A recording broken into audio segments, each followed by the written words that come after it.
ومكن الله لرسوله صلى الله عليه وسلم في المدينة وأقام دولة الإسلام، وأحاط الأحزاب في السنة 5 من الهجرة بالمدينة، وتكالبوا من جميع أطراف الجزيرة العربية، وتألبوا من جميع القبائل في 10,000 مقاتل ليجتثوا شأفة الإسلام ويستأصلوا بكرة أبيهم.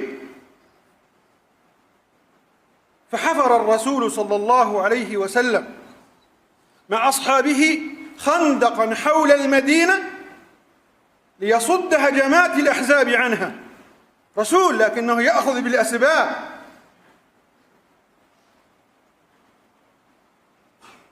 فتعترضهم صخرة كبيرة،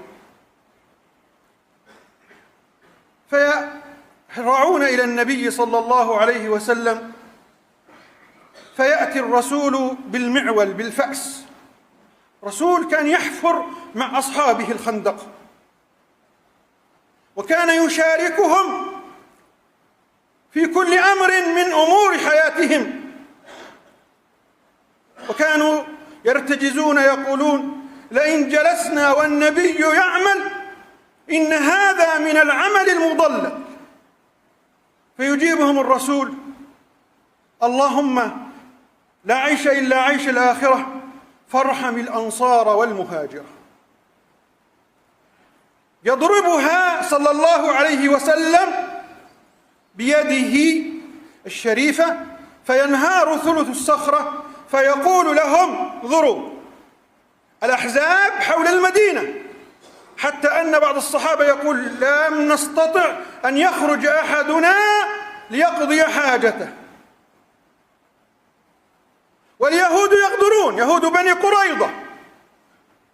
ماذا يقول لهم النبي صلى الله عليه وسلم؟ أريت قصور الشام.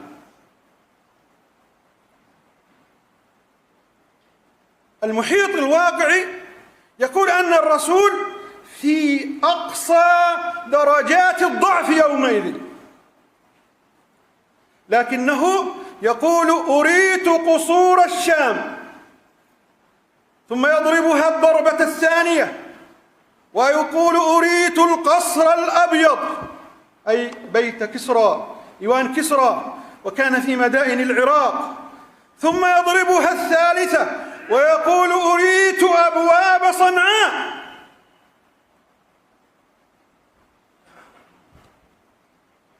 هكذا كان رسولنا صلى الله عليه وسلم دائما يشيع الأمل في نفوس أمته، ويزرع الخير في نفوس أتباعه، لكي لا يملوا ولا ييأسوا ولا يقنطوا، ويعلموا أن نهاية الجولات هي لهم إنهم تمسكوا بدينهم وبمنهج رسولهم محمد صلى الله عليه وسلم.